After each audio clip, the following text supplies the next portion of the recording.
Hi మామ, మీరు ఎప్పుడైనా దోశలో ఇడ్లీ తిన్నారా? అయితే వీడియో అయితే ఎండ్ వరకు అయితే చూడండి. నాకు పొద్దున ఫుల్ ఆకలి వేసి స్పెషల్గా తిందామని చెప్పి మా ఊరు హోటల్కి అయితే వెళ్ళాను. ఇక్కడ ఒక దోశ వేసి దోశలో 2 ఇడ్లీ అయితే పెడతారు.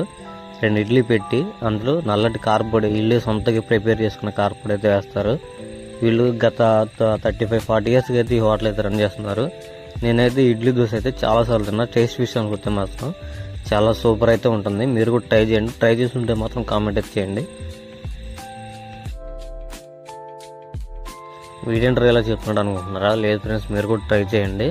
అయితే దోశలో 2 ఇడ్లీ పెట్టి లైట్గా కారపొడి వేసి లైట్గా ఆయిల్ కూడా వేసేసి ఒకసారి ట్రై చేయండి. చాలా బాగుంటుంది టేస్ట్ విషయానికి వస్తే మాత్రం.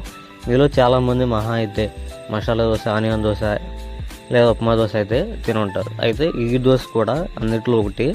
సేమ్ ఉప్మా దోశ ఎలా ఉంటుందో ఈ దోశ కూడా అలాగే ఉంటుంది. కాకపోతే ఈ దోశలో స్పెషల్ వచ్చేసేపటికి మీరు తినేటప్పుడు ఒక ఇడ్లీ ఫ్లేవర్, ఆ కారపొడి అది చాలా టేస్టీగా అయితే ఉంటుంది. మీరు కూడా ట్రై చేయండి.